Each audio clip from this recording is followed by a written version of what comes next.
Buenismo, alguno podría venir a realizar el niño y aplicar medicina basada en evidencia en lo que podamos. La idea es que tengamos tiempo de hablar. No tienen mucho tiempo, yo tampoco tengo mucho tiempo, tratemos de hacer magia con el tiempo que tenemos. Y lo vamos a hacer con 3 escenarios clínicos. Ustedes ya no han tenido acceso, ¿no? Han tenido acceso a los escenarios clínicos, se los ha pasado la delegada, ¿no? ¿Sí? No le ha pasado, ¿no? Ah, pero sí. Yo se lo he pasado. Pero pasado a Laura, amigo. Ya, ok. Entonces, pero lo han leído.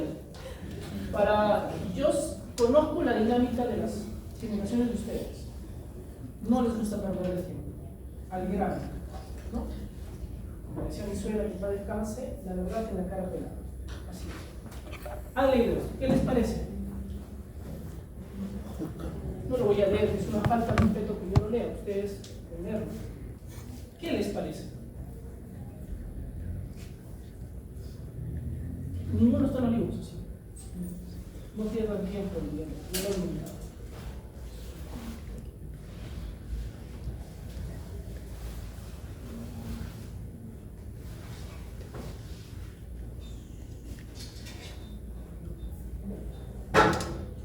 ¿Qué les parece? ¿Qué les llama la atención? ¿Estará grave la paciente? Para empezar, no está grave. Yo no le llevaría a trauma shock. Y es bueno, eso que me menciona es muy bueno, porque he visto casos dramáticos de pacientes que se están muriendo y que están en un consultorio. Pacientes que se están muriendo y están en observación de emergencia y deberían estar en trauma shock. Este paciente no. ¿Qué más? ¿Qué más les llama la atención?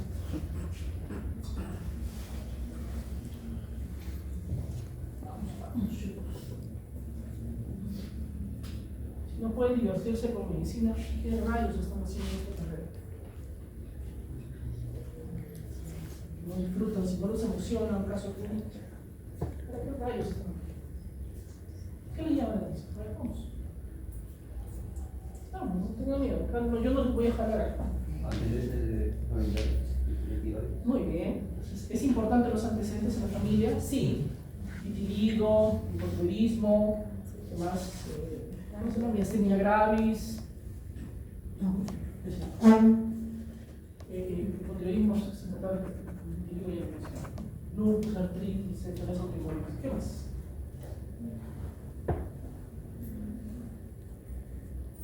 ¿Ustedes se animarían a decir, este tiene una enfermedad? ¿Es clara la enfermedad que tiene el paciente? No. Yo lo leo, lo releo y digo, escucha, ¿tendrá? ¿No tendrá? No sé, porque acá está negando todo prácticamente.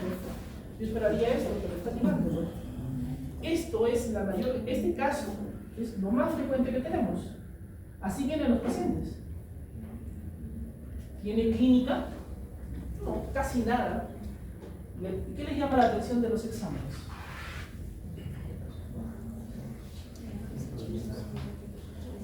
¿El TSH es normal? 0.4 a 4. Está elevado. 0.6, 0.4 a 4 más o menos. No, casi dentro de lo normal. ¿Y la clínica? Casi nada tiene, doctor. Y vamos a ponerle con más cosas. Si yo le pido colesterol a este paciente, seguramente tiene 220. 220 colesterol total, 230. Ya 300. Un HDL bajo, triglicéridos está en 150. ¿Qué digo médico? Los gringos le llaman regular. Acá en Iberoamérica le llamamos mediocre. ¿Qué es un médico mediocre? Colesterol, triglicéridos.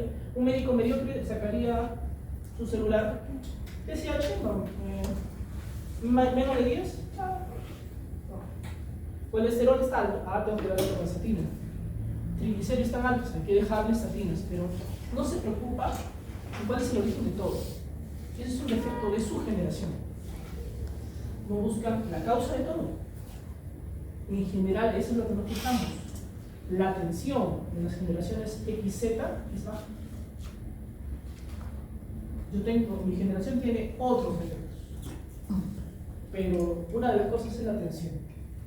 El estar haciendo scrolling, entonces estar metido en redes sociales donde todas las decisiones son rápidas, poner corazoncitos, manitos arriba, eso disminuye la atención. En la carrera eso es peligroso. Tú no puedes estar sin atención, porque se te van las cosas.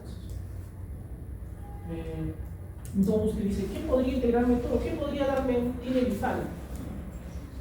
Mi grupo me dijo, doctor, tinelifano, ¿verdad? Qué fácil, esto es un túnel del carpo. Y nos damos cuenta que hay una pregunta que su generación está olvidando. ¿Y por qué? Hacen muchas preguntas. ¿Cómo? ¿Dónde? ¿Cuándo? ¿Por qué? Se les olvida. ¿Y por qué tendría túnel del carpo? Usted me lo dijo. ¿Es un diagnóstico ese?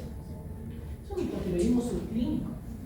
Así vienen nuestros pacientes, casi con nada, y esto se les pasa. Y es la mayor cantidad de pacientes que vienen al consultorio. Claro, porque este paciente tiene un delito. Este paciente no ha leído el libro. Seamos duros nuevamente. ¿Quién lee libros? Pocos. Si usted lee libros, siéntase afortunado, de los pocos que leen. La mayoría escuchamos videos, vemos resúmenes o TikToks, pero ya, está bien, aunque sea eso. Pues estos pacientes no son como el libro, no son típicos, no son clásicos. Estos pacientes son los que tenemos que estar más atentos. Nosotros, a ver, ¿cómo les explico? Hablemos con el tema de juegos, ¿no? Uno está en un juego de video y uno cuando tiene poca juego de video como cuáles, estos son que son en redes, estos que son de disparo, no,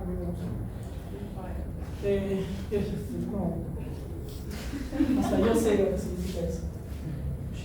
Muy bien. No, estamos jugando ya algo más reciente.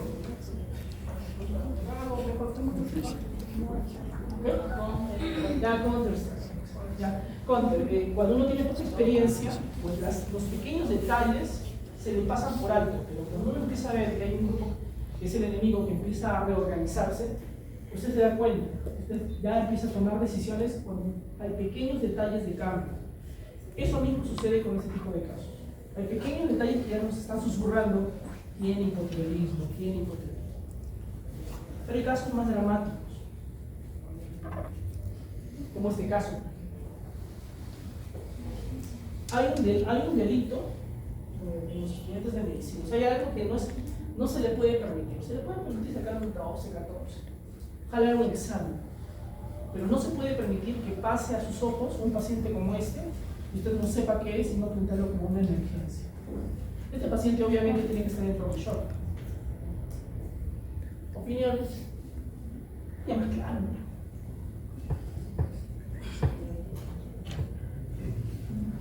¿Qué diagnósticos salen de ahí?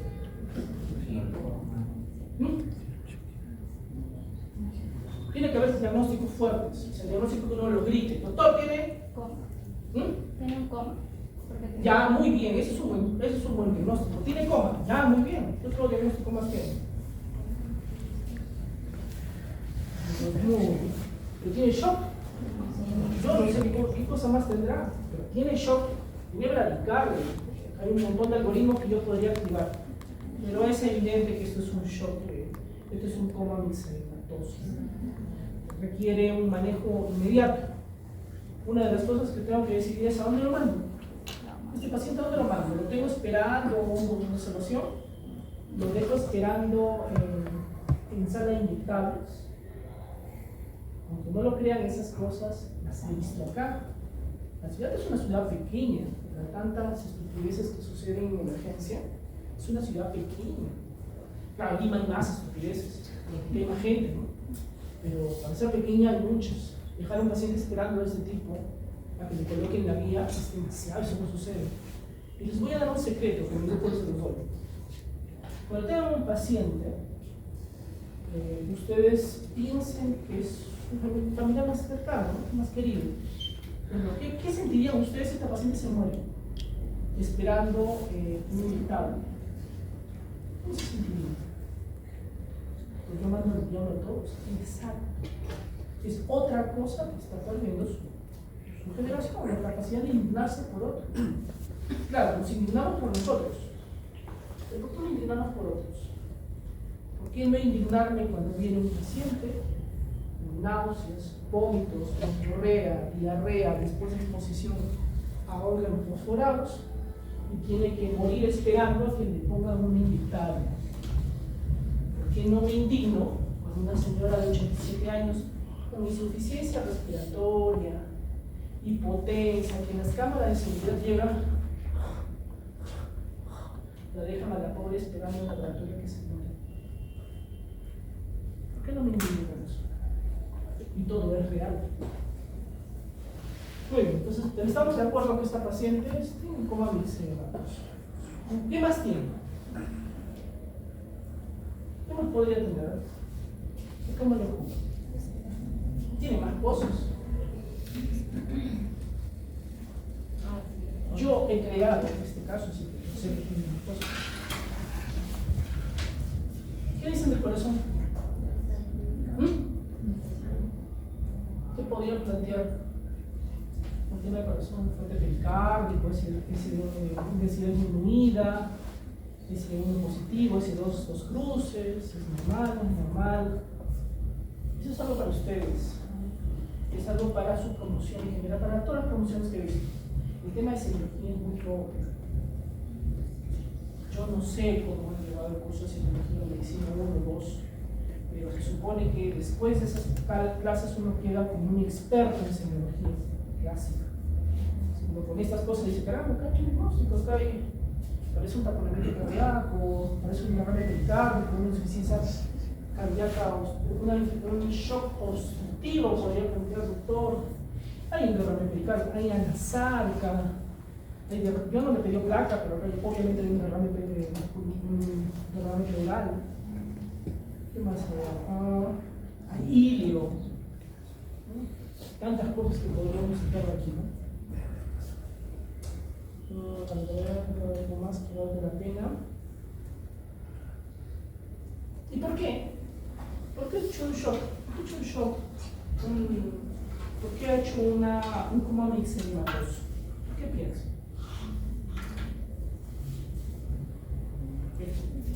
¿Fue de un momento a otro? Se venido larvando ya, pero bueno, eso sí es un tema general. Mi esposa es muy sensible, es una mujer muy inteligente, como muchas mujeres en este caso. Y me dice, a ver, por ejemplo, algo que no sucede, ¿no? En la vida marital. Yo llego y me echo en el sofá, me saco los zapatos, pongo HBO, empiezo a ver Pepito, segunda temporada, y mi esposa me está hablando, y yo estoy viendo el canal, y de un momento a otro empieza a gritar, ¡ah, no, de la vida! Pues, ¿qué te pasa? ¿Estás loca? ¿No? Nosotros le decimos, estás loca, ¿no? Pero no estoy viendo que eso simplemente, su reacción es el cúmulo de varias cosas que se van acumulando. No le ayudo en detalles de la casa, no le escucho, no le presto atención, priorizo mis cosas antes que las suyas y obviamente es una respuesta natural, ¿no? Pero no lo veo así, simplemente veo que yo no hago nada, grita y está loca. Lo mismo es con esto. Yo no veo que esto es el cúmulo de varias cosas, pero hay algo que termina, algo de pequeña magnitud que termina desencadenando todo este desastre. Tiene que haber un desencadenante, debe haber algo que ha provocado esto. ¿Qué podría ser? Y es importante porque es un enfoque importante. ¿Quiénes quieren ser clínicos? ¿Quién no le gustaría ser clínicos? Algo, pediatría, ginecología, cardiología, no sé, algo para tomar decisiones. ¿A alguien le gustaría? Pues así tiene que pensar. Incluso si fuese a hacer algo quirúrgico, tiene que pensar así. Esto es por algo.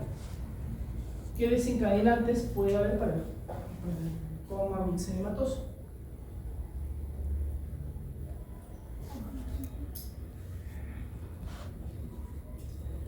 No permitan que haga un monólogo. El monólogo es vergonzoso para ustedes, ¿no?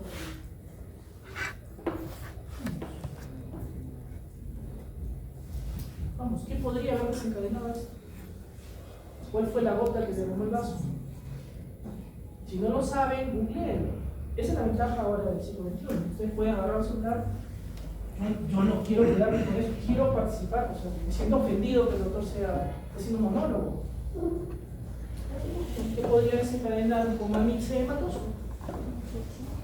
Muy bien, de ficción, cualquiera.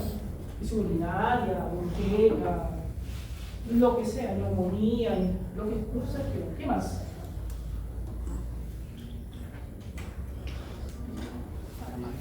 Fármacos, muy bien, un fármaco pueden ser corticoides, ¿qué más? Diuréticos, inmunosupresores, ¿qué más?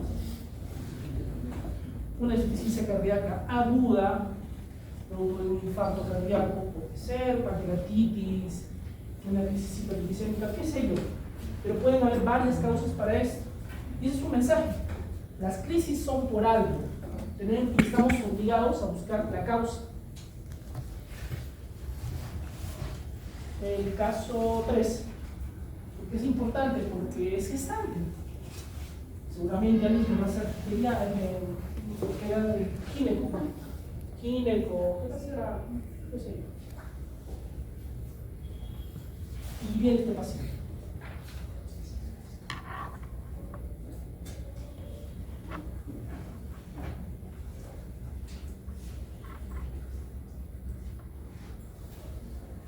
Este más claro, ¿no? Tiene síntomas más claros. Pero ¿qué tiene de especial? ¿Qué es lo que hace que yo tenga prenda de las alarmas? Obviamente esto no lo voy a manejar en mi posta. Si yo tengo un paciente en posta, ¿no? Si ustedes tienen este paciente, lo van a tener que referir. Pero no quiero referirla. Eso no es una opción. Tiene que referirla. ¿Por qué? No está en crisis, pero está gestando. En que estoy sospechando, en que está haciendo hipotiroidismo ella y el bebé. Que el bebé tenga hipotiroidismo es gravísimo, porque le está destrozando la vida, se debe va a llegar mal. Usted está obligado, está obligada a detectar estos casos y referirlos, porque sospecha de hipotiroidismo neonatal. Entonces, ya hemos resuelto los casos. Vamos a ver qué es lo que tenemos importante. Y ahora, para hacer diagnósticos, porque me imagino la mayoría de chicos, lo que chicos o chicas sueñan, es hacer diagnósticos. Quiero hacer el diagnóstico de enfermedades raras, pero la verdad es que a veces no hace diagnóstico ni siquiera de enfermedades que son como de libro. Y ahí viene una queja. Lo voy a volver a repetir. La atención que tienen ha bajado notoriamente a nivel mundial, no solamente en Catamarca, es a nivel mundial. La atención disminuye. Al disminuir la atención, disminuye la empatía, la compasión que mencionó el compañero, disminuye la capacidad de hacer diagnósticos sencillos y simples. Lo que les he dicho a los jóvenes o los mismos internos cuando conversamos, es como que ustedes tuvieran materiales de muy buena calidad desperdigados por el lugar para hacer una casa, pero no los han integrado.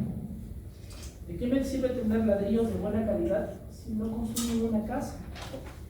Si no tienen los planos para hacer la casa, si no saben qué hacer con todos esos materiales. Eso es un defecto, eso es un problema grave. Ahora, para hacer diagnósticos, usted necesita conocer la epidemiología, saber, pensaré en hipotiroidismo en un varón, será mi primera opción. Pensaré después, porque primero es una enfermedad principalmente de mujeres, más de mujeres que de hombres. Hombres y mujeres, está al revés, ¿no? La proporción es más en mujeres que en varones. El hipotiroidismo se caracteriza porque tiene un TSH alto. El tener TSH alto quiere decir dar tratamiento. TSH alto simplemente es la descripción básica, pero tenemos que hacer un seguimiento del test. El T4 libre se espera que esté bajo. Hay un defecto muy común que en los médicos, ya no en ustedes, sino en los médicos que hacen diagnósticos y dan tratamiento, en que el TSH está un poco alto y ya están dando tratamiento. Y eso no funciona así. La Asociación Americana de Endocrinólogos Clínicos, o la Asociación Clínica de Endocrinología Americana, sugiere que tengamos niveles entre 10 a 15 en personas menores de 60 años para iniciar la terapia de reemplazo hormonal. Cuando hablamos de subclínico, cuando el TSH está alto, puede estar bien alto, pero el T4 está normal. Ese perfil es muy común.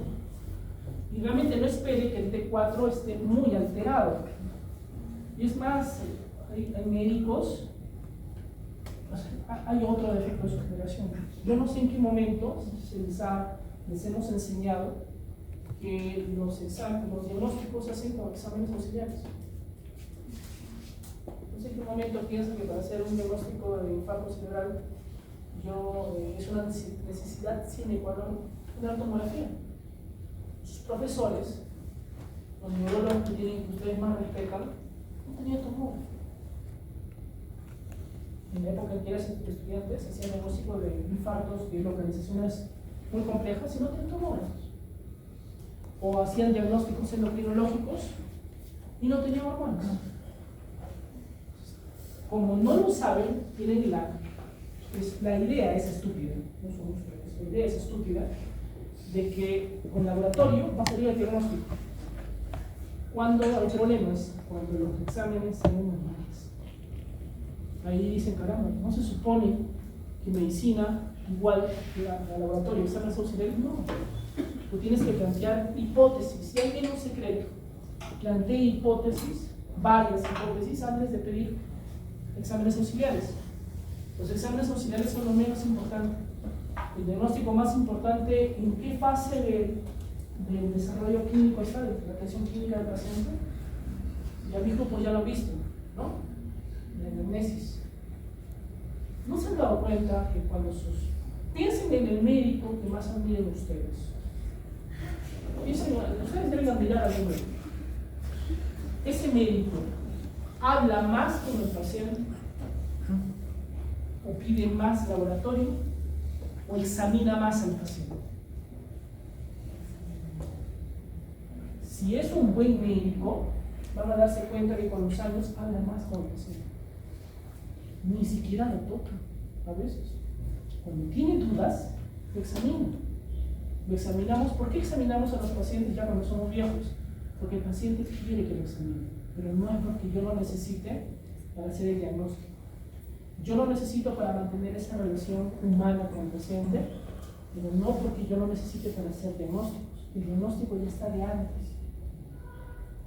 Cuando tienen un poquito más de experiencia, tienen la idea de que el examen auxiliar, el examen físico, les va a dar todo aquello que no han pensado en la anamnesis.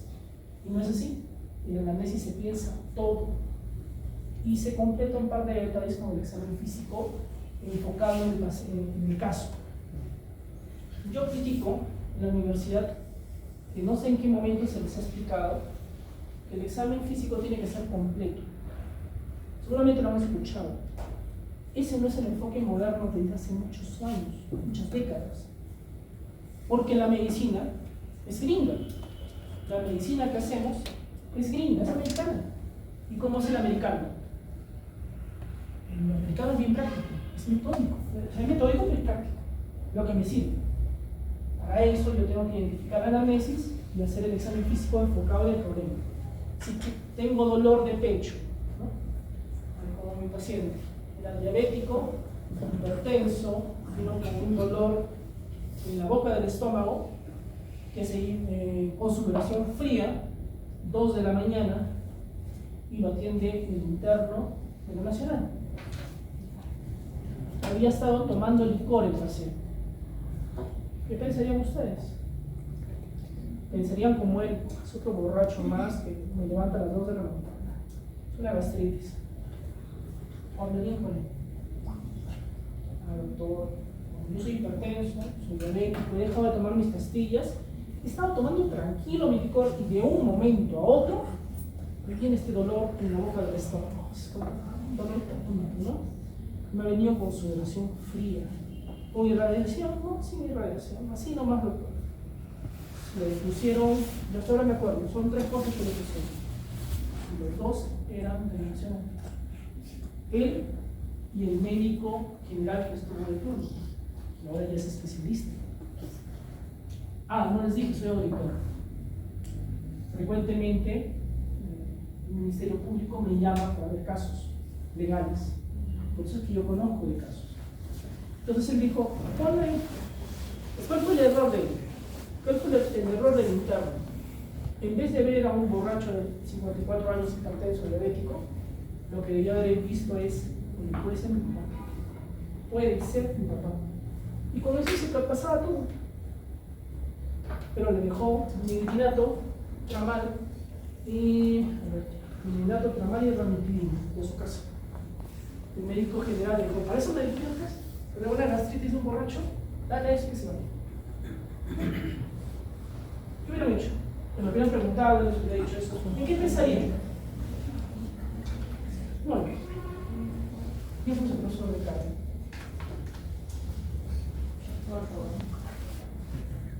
Es un buen, Marcos es muy bueno.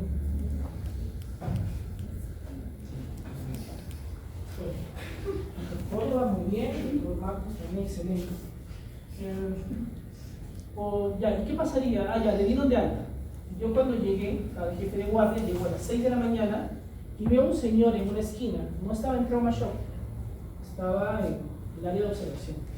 Estaba sentado, así, sudando, pálido, sudando como no he visto de ahí, sudar tanto, sudaba bastante, piel estaba pegajosa, llenado capilar más de 2 segundos, más de 2 segundos, la presión estaba en 110,60. ¿Qué le pasó? No podía ni hablar. Entonces, me contaron la historia y yo lo que hice es agarré mi estetoscopio y de frente, ¿ustedes creen que le escuché el corazón? ¿Fui de frente al corazón? No fue lo primero que examiné los pulmones. Busqué crépitos, dije crépitos. Examiné los pulmones y habían crépitos difusos. ¿Qué diagnósticos creen que hice? Uno de ellos fue, ¿verdad? Un infarto de cara inferior. ¿Le pedí café? No. Después le pedimos porque tenía que tomar una decisión más rápida. Inmediato era, oye, ¿qué café ni qué café? De una vez tenía que tomar shots. Lo primero que hicimos, estaba en observación. Planteamos infarto y ¿qué más? ¿Qué más planteamos? ¿Estaba en shock? ¿Y qué grado de KILIP tenía? Tenía que escuchar la palabra KILIP. Es energía, ni siquiera es nada sofisticado, no es TILIP, estamos hablando de KILIP. El KILIP 4. Entonces es un shock cardiogénico KILIP 4. Y el pronóstico es malo. Señora, de momento, es un shock cardiogénico, es muy probable que lo perdamos. ¿Qué creen que pasó? Lo perdimos, falleció. Porque eso está escrito. Yo no estoy inventando nada, no soy un grupo, simplemente leo, nada más. Es un superpoder. Van a darse cuenta que la lectura es un superpoder. Él fue eso. Entró a autopsia y se confirmó que era un infarto del cardio inferior con edema cardiogénico. Riesgo. Mujer, ¿qué riesgo? ¿Cuáles son factores de riesgo para hacer hipotiroidismo? Ser mujer, más de 60 años, haber tenido una tiroiditis de Hashimoto, la exposición o a mucho yodo o a poco yodo. Cajamarca es una región donde hay muy poco yodo en la sal. Los alimentos ricos en yodo no son abundantes en Cajamarca. Es por eso que antes, mucho antes de sus papás y sus abuelos, muchas personas tenían bocio endémico. ¿Qué más? Y tenían otra cosa, ¿no? Tiroiditis, bocio cirugía, antecedentes de cirugía en la tiroides, de que pudieron haber operado. Bocio, ¿no? Bocio obstructivo, otra. ¿Cómo? Cáncer, muy bien. Otro es que ya no se hace mucho, pero el tratamiento para hipertiroidismo en algunas condiciones es la tiroidectomía, es sacar la tiroides, solamente por el hipertiroidismo. Ya no se hace mucho. Y medicamentos como amiodarona, litio, sulfonamidas, tiamidas como propitiruracilo o metimazol, ese tipo de medicamentos que pueden provocar el litio. ¿Dónde me escuchó el litio? ¿Yo psiquiatría llevado? Así es, exacto, es un estabilizador del ánimo. Lo utilizamos doctor, entonces es por eso que el psiquiatra cada mes o cada 3 meses le pide control de TSH. Así es por eso.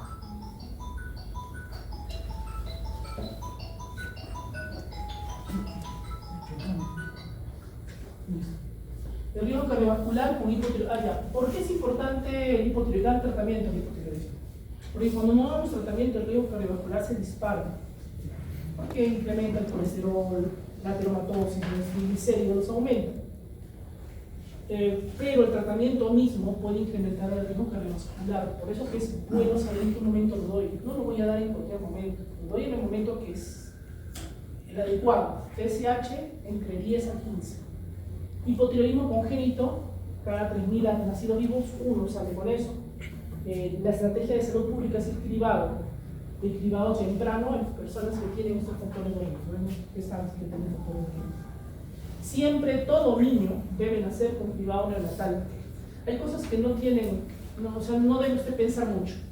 Todo recién nacido debe tener, así como se le pide hemoglobina, grupo sanguíneo y factor, debería tener el dosaje de TSH, entre otras cosas que no se hacen en el país.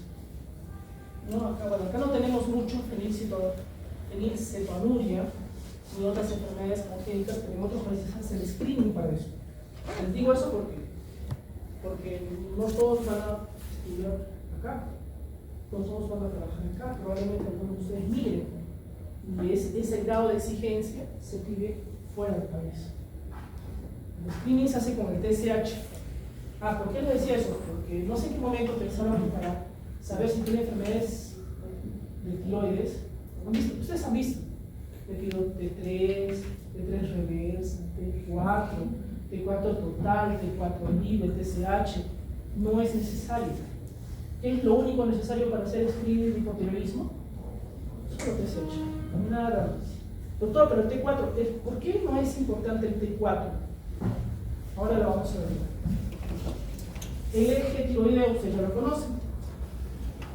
TRH, TSH, la hormona, la glándula responde, T4, T3. ¿Qué produce más? ¿T4 o más T3? T4 más T3. ¿Y por qué? El organismo sabe, el T3 es muy inestable. Rápidamente se degrada y pasa a T4 o a T3 reversa. ¿Para qué tengo algo que es tan inestable? Es como, por ejemplo, una forma de entender medicina es a través de las relaciones, ¿no? A través del amor. ¿De qué te sirve tener una novia que hoy día te trata bien, el día siguiente está fuera de sus cabales, o te grita, el otro día es cariñosa, o igual, las mujeres, ¿no? Si tienes un enamorado que cuando está tranquilo, te trata muy bien, pero cuando está de malas, Cajamarca hay mucha violencia de género, en golpes.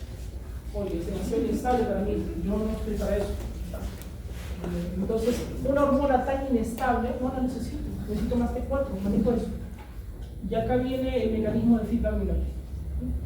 Todo lo que se está produciendo acá va a regular hacia niveles superiores y a niveles inferiores. Ahora, ¿cuáles son los órganos blancos, los target? Corazón, hígado, huesos y sistema nervioso. ¿Cuál es el más abundante? El transportador más abundante es la albúmina, solamente por cantidad. Pero el ideal es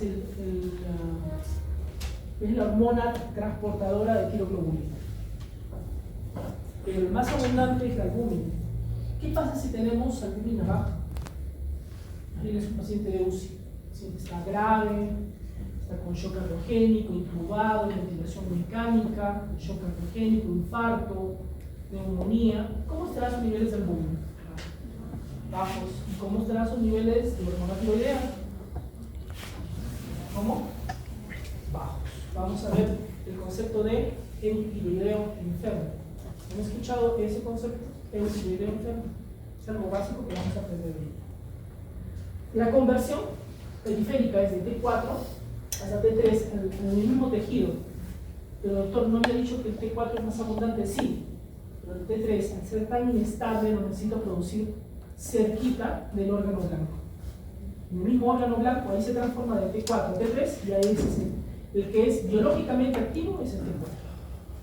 Muchos de ustedes ya lo saben. Esta transformación de T4 a T3 es dependiente de los niveles de TRH, TSH, de las hormonas transportadoras de hormonas tiroideas, de la albúmina. Y hay medicamentos que se van a encargar de no producir esa transformación periférica, como la amiodarona, ditiuracilo, propanolol, dexametasona y los contrastes iodados. ¿Por qué asciende?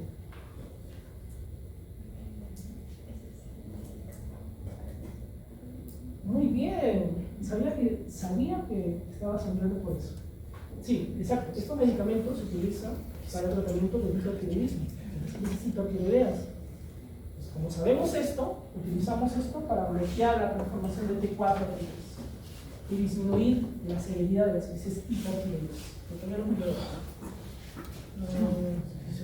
La medicación también, los corticoides también disminuyen la conversión periférica, pero no es lo más importante en una crisis mixedematosa.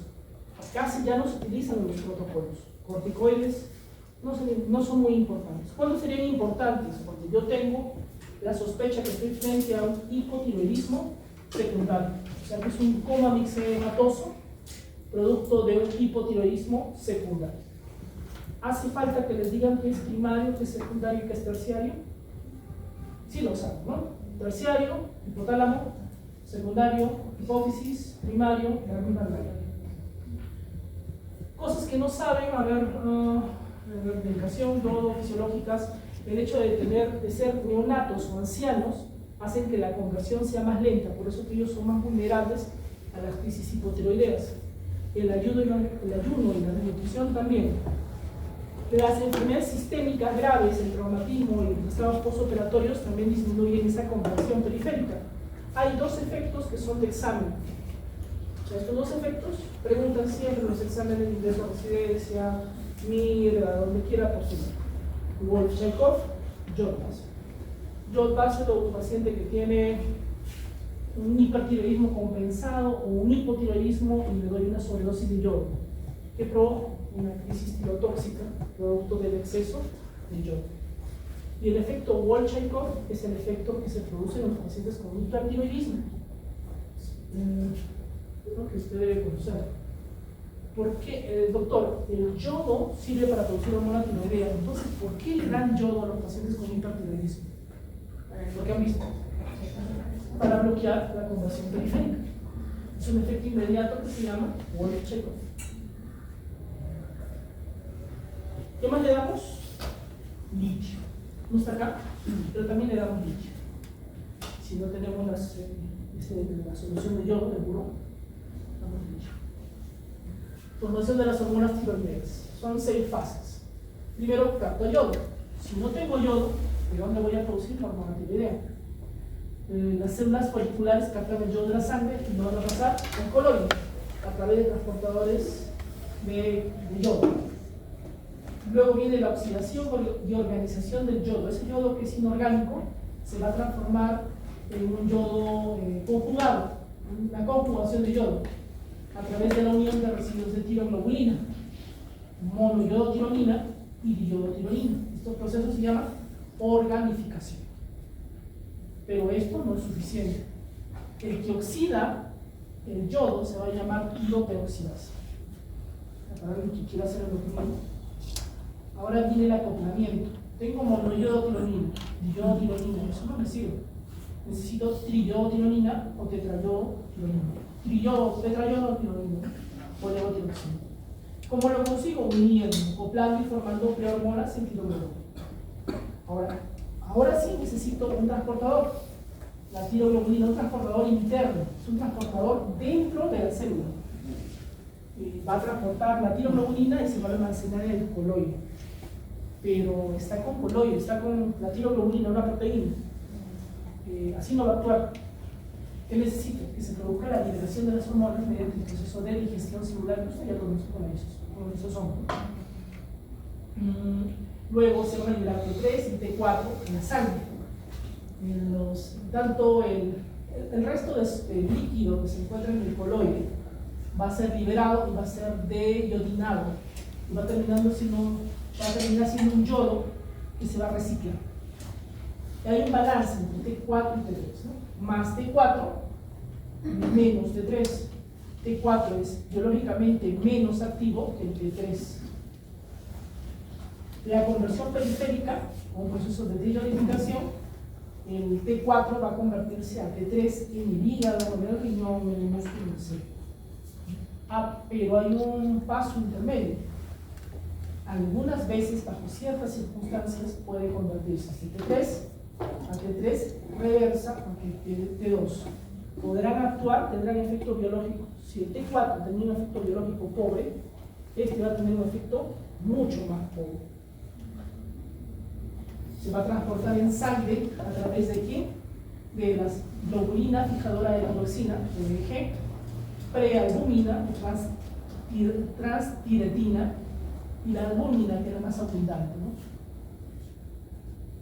Finalmente, las hormonas van a ser captadas a nivel celular y va a haber una acción intracelular. Pregunta de examen: ¿dónde están los receptores de hormonas tiroideas? ¿En qué parte de la célula? Muy bien. Los receptores se encuentran a nivel nuclear. Etiologías: primarios. La causa más frecuente, post-tiroiditis de Hashimoto. Es la causa más frecuente.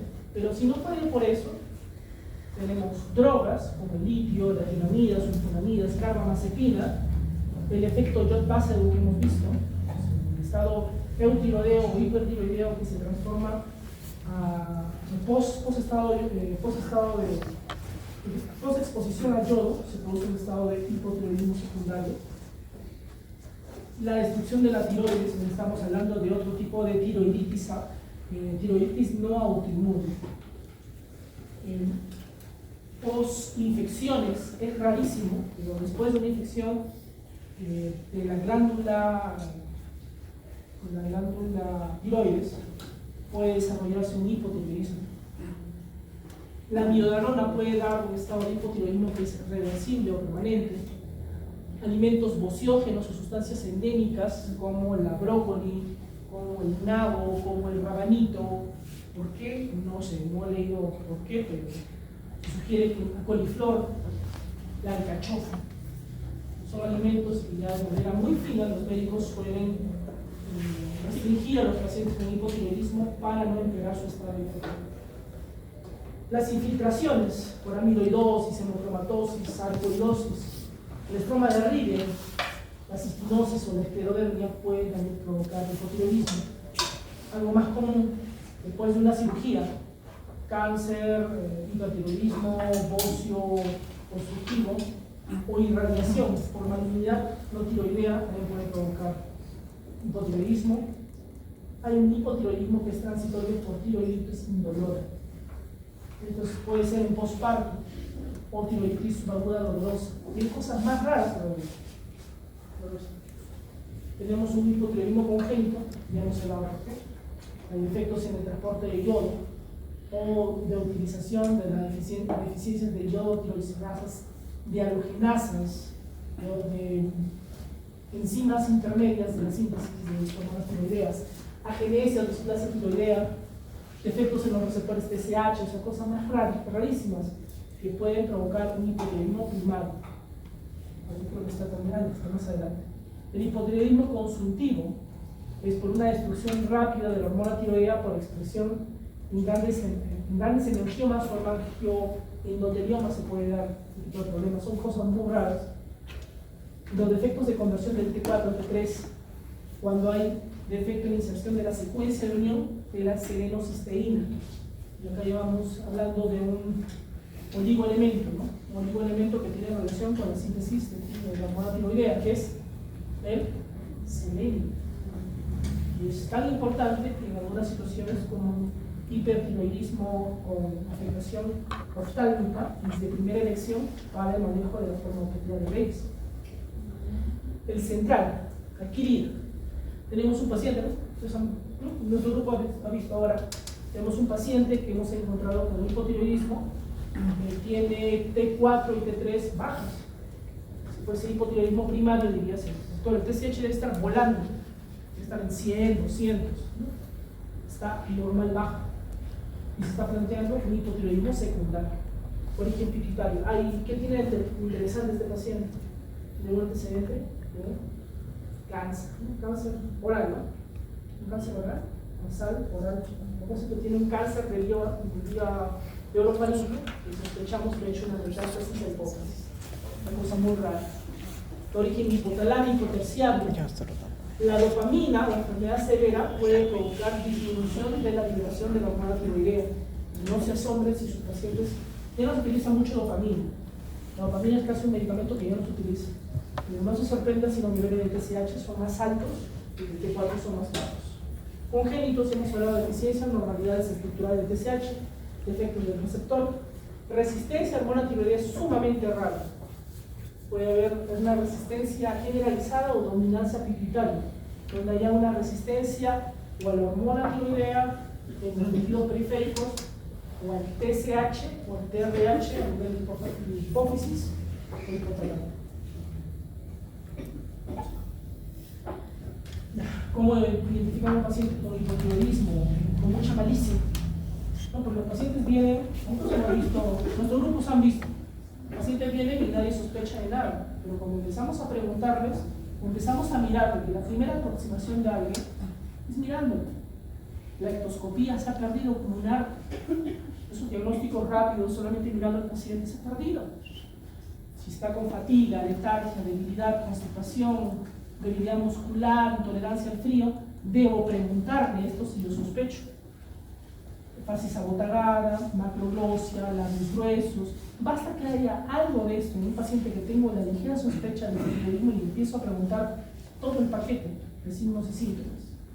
La piel se dice que es seca y gruesa, hay incremento de las entradas, tanto en hombres como en las entradas de cabello son más pronunciadas, uñas de cabellos quebradizos. Ustedes han visto a los pacientes cuando sospechamos de hipotiroidismo, ¿qué le decimos? Señora, saque la lengua. Una vez que la lengua macroglosa, diferenciar una macroglosa de una lengua que es normal. El signo de la reina Ana, el signo de Hartosh, ¿no han escuchado eso? ¿No lo han visto? Bueno, a ver. El paciente viene y hay una disminución de la pilosidad de las cejas, la parte externa. Esto tiene un nombre histórico, es el signo de la reina Ana, signo de Herrich. Es una forma de hacer un diagnóstico de hipotiroidismo sin pedir exámenes. Tiroides, palpable o no está palpable. No esperen tener un paciente con bocio. Generalmente no tiene bocio. Cardiovascular, los ríos cardiacos están disminuidos, puede haber difusión pleural, derrame pleural, pobre memoria, tendencia a la depresión, puede haber neuropatía periférica con parestesias, ataxia cerebral. Se menciona que tienen ellos una fases inexpresiva, unas fases de aburrimiento. El síndrome de túnel carpiano puede encontrarse un poco más incrementado en los pacientes con hipotiroidismo. Y hemos visto pacientes con fibromialgia. La fibromialgia es mucho mayor en los pacientes que tienen hipotiroidismo. Hacer el diagnóstico de hipotiroidismo, aunque no lo crea, no es tan fácil. Nuestros profesores le ponían un nombre. Hay varias enfermedades que tienen esa chapa, pero el hipotiroidismo tiene una chapa que le llama la gran simuladora. Hay muchos simuladores, pero se le llama también gran simulador, como la sífilis, ¿qué más? Tuberculosis, lupus, ¿no? Hay diagnósticos diferenciales. Yo tengo que hacer un diagnóstico diferencial. Depresión, demencia, estos pacientes vienen con demencia. Demencia no es un brote psicótico. Demencia es disminución de las funciones cognitivo-conductuales. Menos memoria, menos rapidez mental, dificultades para completar actividades de la vida diaria. Desórdenes sistémicos como el síndrome nefrótico, insuficiencia cardíaca ofensiva o amiloidosis. pueden simular el hipotiroidismo. Tuvimos una paciente, 38 años, una mujer que viene a la sarca. Venía a la sarca, tenía proteinuria significativa, 1.5 gramos por, ¿cómo es? 1.5 gramos por kilogramo de peso, por 24 horas de recolección de orina, por 1.773 metros cuadrados de superficie corporal.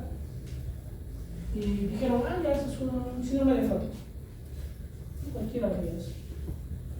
Pero tenía TSH elevado, muy elevado. Pedimos corticoide, pedimos hormona tiroidea y todo se normalizó. Desapareció la sarca y la proteinuria desapareció. O sea, todo fue por síndrome nefrótico. Recuerden cómo se le llama hipotiroidismo, simulado. Pero hay otras alteraciones que son más finas, casi nadie le presta atención. Por ejemplo, la presencia de alteraciones del sodio, como atremias, o anemias normocíticas normocrómicas. Hiperlipidemias está asociado a un hipotiroidismo. La hemoglobina puede estar con constantes colesterolares normales o incrementadas. Pueden dar anemias macrocíticas, falsamente macrocíticas, ¿no? ¿Qué más? El TSH puede estar normal en hipotiroidismo que son secundarios o terciarios. El T4 libre puede estar normal en los hipotiroidismos subclínicos. Algo que tiene que pedir siempre es el anticuerpo antiperoxidasa tiroidea, porque eso me va a ayudar para poder diferenciar los tipos de hipotiroidismo. Siempre tiene que saber por qué tiene hipotiroidismo. De diferentes tipos de causas, ¿no? Esta hojita revísela con calma, pero hay muchas causas que pueden provocar alteraciones en TSH y los anticuerpos antiperoxidasa tiroidea pueden estar normales, disminuidos en algunos casos. Donde debe estar incrementados son en casos donde hay una sospecha de autoinmunidad, ¿no? Un hipotiroidismo primario puede ser una tiroidea autoinmune. Revisen, deben encontrarlo igual que acá. ¿Qué debo hacer con un paciente con hipotiroidismo? Hemos visto que necesito TSH y T4 libre. El T4 libre no siempre lo voy a necesitar. Lo necesito cuando tengo la sospecha de que hay algo más de por medio. Pero principalmente, si se dan cuenta, la diferencia es TSH. ¿Está incrementado o está normal o bajo? Y de acuerdo a eso, voy a bajar. Si es un screening, solamente TSH. Y de ahí que viene la clasificación según anticuerpos anti-TPO. Si el TSH está incrementado, digo, esto es un hipotiroidismo. Claramente, repito, anticuerpos, si están ausentes, no es autoinmune. Podría ser una tiroiditis no autoinmune. Pero es reumatoide no ligado todavía, ¿no? No piensen que si es artritis reumatoide tiene que tener anticuerpos CCP positivos o anticuerpos contra el factor reumatoide positivo, porque hay un grupo de enfermedades autoinmunes que se llaman seronegativas. Igualmente hay hipotiroidismos posteriores a tiroiditis seronegativos. O sea, no siempre va a estar ausente, no va a estar presente el anticuerpo antiperoxidasa tiroidea, ¿no? Si está presente ya, es una enfermedad enfermedad de Hashimoto. Pero si está ausente, podría ser que sea transitorio. Por eso que nosotros, en los casos donde tenemos dudas, pedimos controles cada 3 a 4 meses para ver cómo está la evolución de ese TSH o T4. Si está normal, no tiene nada. Pero si está incrementada, podría ser un hipotiroidismo que sea permanente. Y necesito, ahí sí necesito pedir T4 y otros exámenes. Pero si el TSH es normal o bajo, como en nuestro caso, estaba normal, ¿qué le están pidiendo al paciente? ¿Qué es lo que ya tiene? CMRI.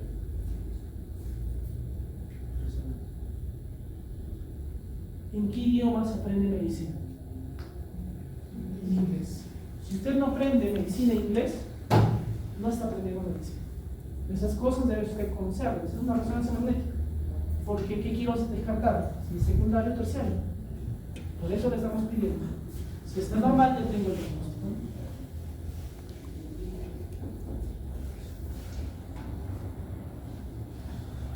Hay condiciones que pueden incrementar los requerimientos de hormona tiroidea. Léalo con calma, no se los voy a leer. Si le falta hormona tiroidea, ¿qué debo darle? Y de las hormonas tiroideas, ¿qué le doy? ¿Qué es lo que le dan en Perú? Entonces, ¿cómo que es lo que le dan en Perú? Que en otros países se dan otras cosas. Sí. Acá en Perú solamente es T4, pero fuera del país hay combinaciones de T4 y T3 en porcentajes distintos. Pero vamos a centrarnos solamente en Perú. Levotiroxina, 25 a 100 microgramos por día, un adulto, ¿no? De acuerdo a la edad, severidad de la enfermedad, la enfermedad cardiovascular. Si está severamente enfermo, le voy a dar más rápido.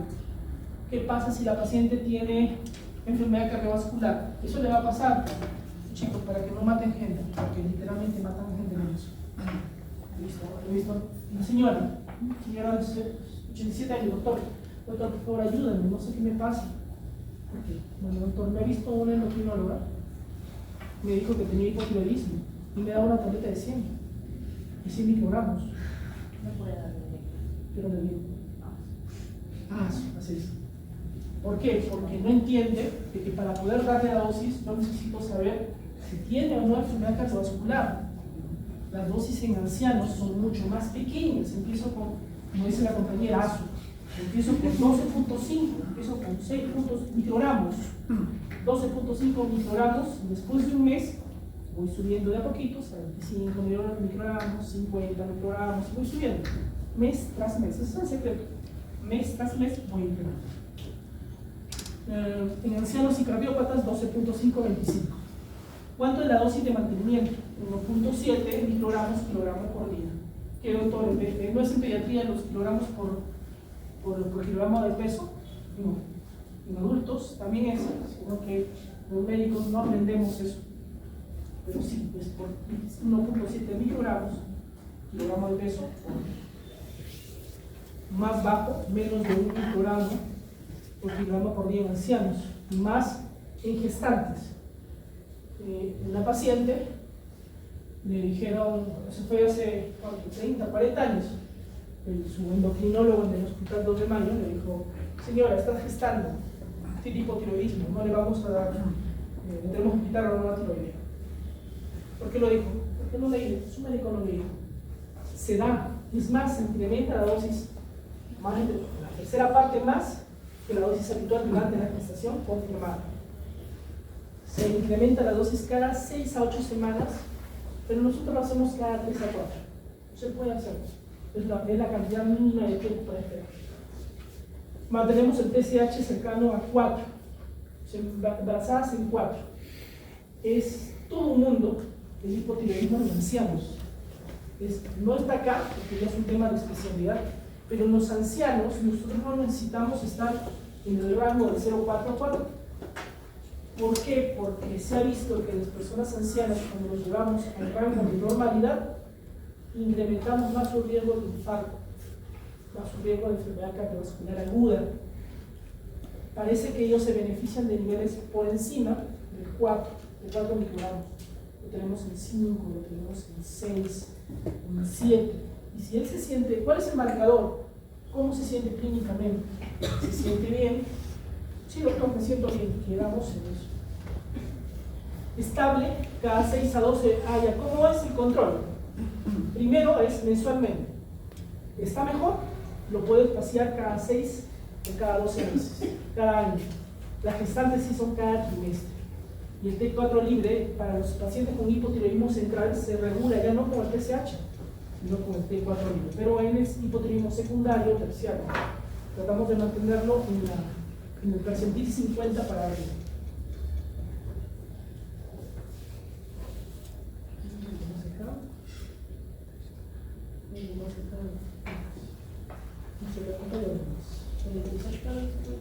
Sí. Normalmente es que el horario en medicina es de 1 a 3, entonces... Pero ¿Cuáles son las tres? Tenemos casi, sino que tenemos un pediatría por si acaso. ¿Quiénes son? Vamos a volver acá. Revisen por favor hipotiroidismo subclínico, TSH está elevado, pero el T4 es no. El coma mixedematoso, la mortalidad es muy alta, hasta 80%. Todos los signos y síntomas se encuentran acá. Los diagnósticos diferenciales también. ¿Qué me interesa del coma mixedematoso? Tratamiento. El paciente tiene vasodilatación, es un shock distributivo. Tiene vasodilatación periférica. No se le coloca calentadores, no se le coloca lámparas. Eso provoca más vasodilatación y provoca más mortalidad. Se prohíbe eso. Las dosis para el inicio de levotiroxina son enormes, de 200 a 500 microgramos endovenoso. Doctor, endovenoso, por eso le decía, el hipotiroidismo se maneja de otra manera fuera del país.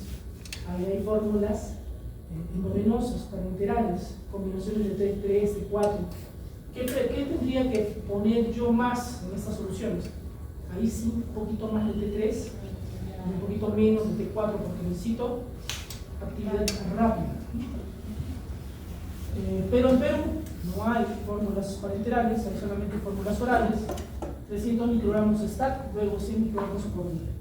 La hidrocortisona la dejamos porque es algo crítico, sabemos que la actividad de los corticoides es el shock. Revisen a tu paciente eutiroideo enfermo. T4 se transforma a T3, enfermedad crítica bloqueada conversión a T3, ¿qué es lo que le queda? Convertirse en T3 inversa. Sucede en los pacientes graves y eso es algo que mejora, pero puede provocar la muerte cuando las cantidades de T3 y T4 son muy bajas. O sea, la enfermedad sistémica es de mal pronóstico cuando sucede eso. Revisen los casos clínicos, porque de ahí de esos podrían venir al examen. La epidemiología.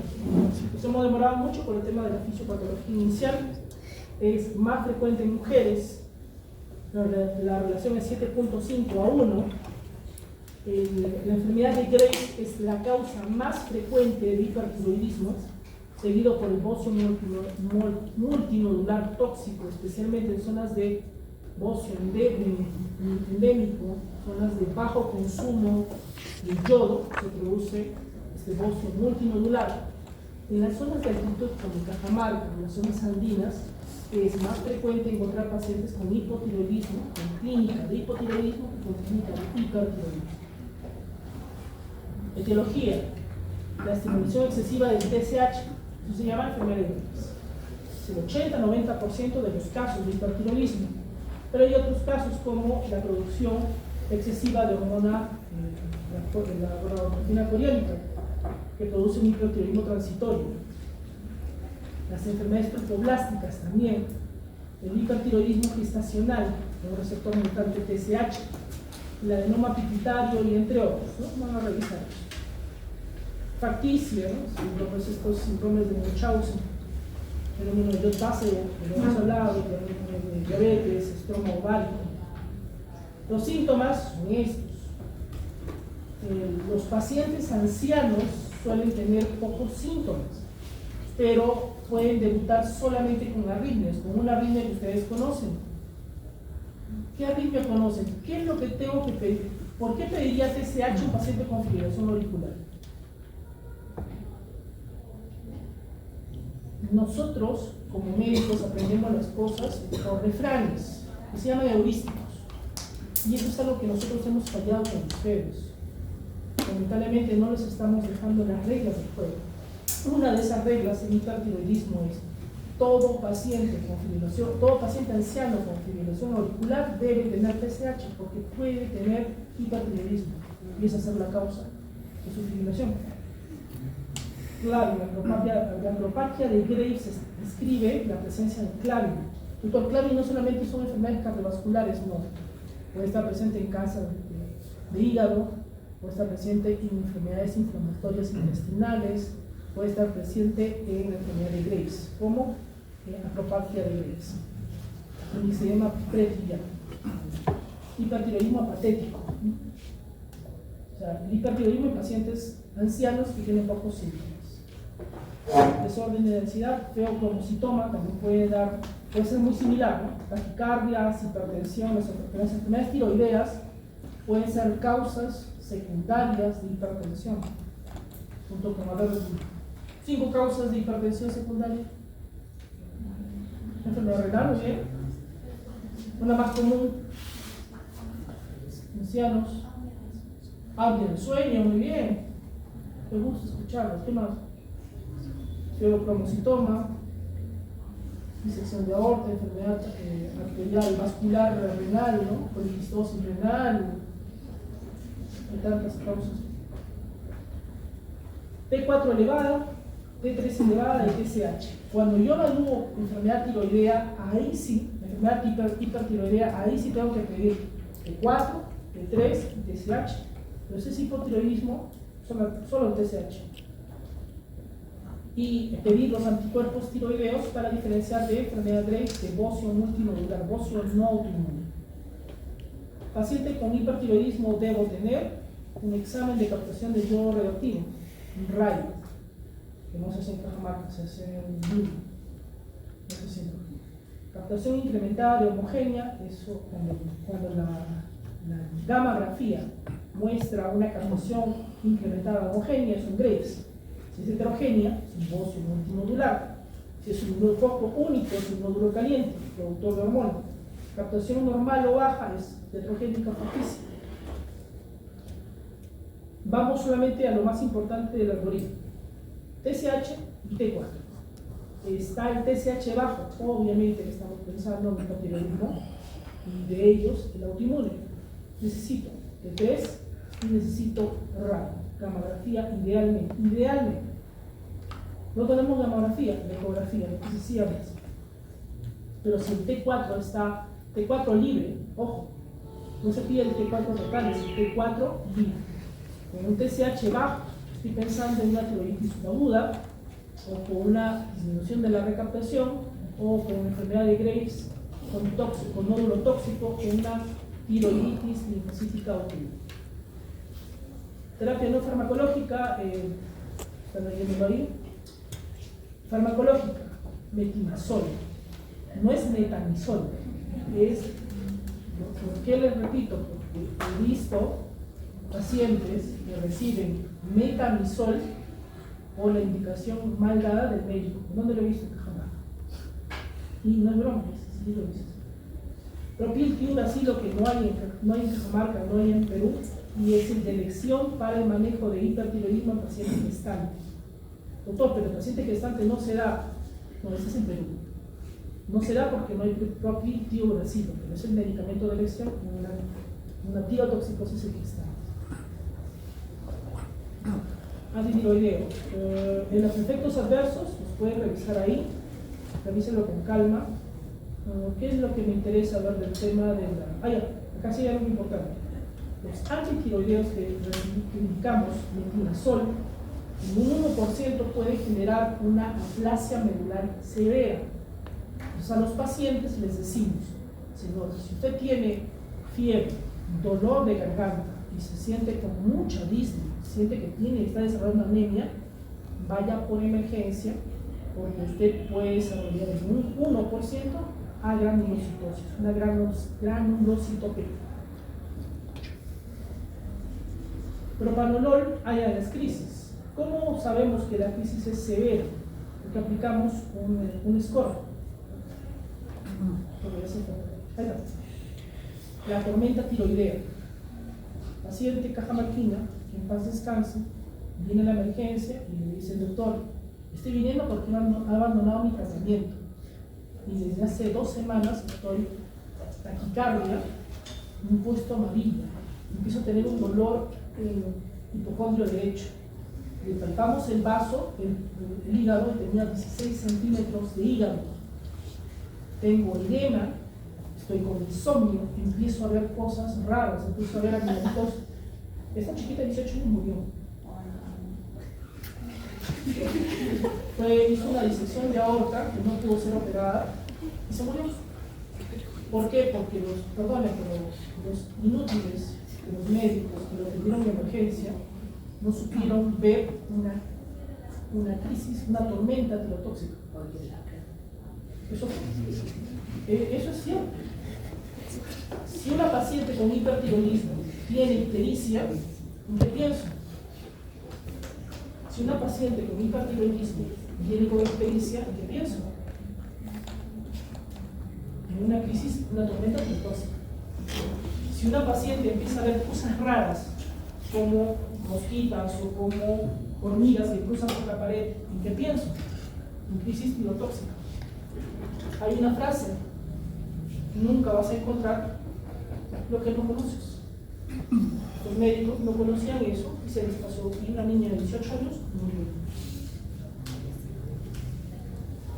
A pesar de que lo escribimos en la historia clínica, es una crisis tirotóxica, que ver, pero no se sientan mal. Antes moría más gente. De verdad, ahora muere mucho menos. Tratamiento: se hidrata agresivamente la paciente. Lo ideal es propil, tiuracilo, pero no tenemos metronidazol, dosis altas. La dosis que tenemos, las presentaciones son de 5, de 10. Estamos hablando de 80 a 100 miligramos por día. Una dosis de carga de 100 miligramos y después 40 miligramos cada 8 horas. Yoduro de potasio, progresando el efecto que hemos visto, ¿no? La inhibición de la síntesis de hormona tiroidea. Corticoides, dexametasona o hidrocortisona. El propanolol, 60-80 miligramos cada 4 horas. Lo damos muy frecuentemente, y esto es algo que aprendí a la mano. El paciente viene con fibrilación. Piense que viene esta paciente con fibrilación, frecuencia cardíaca de 200. ¿Qué pensaría? Dígamelo, ¿qué medicamento pensaría usted? Entonces es fácil, le voy a dejar mi verón. ¿Sí? ¿Y cree que va a responder? No responde como biberón. No, doctor, tiene que responder. Pero si no responde, le dejo digoxina. ¿Creen que va a responder? No responde. ¿Por qué? Porque el tratamiento de elección para una fibrilación auricular, una taquicardia supraventricular en pacientes con hipertiroidismo, ¿cuál es? Diltiazem. Doctor, pero eso no lo utilizamos en Cajamarca. Es que eso se hace fuera de Cajamarca. En otros lugares, digamos, se aprende mejor el endocrino,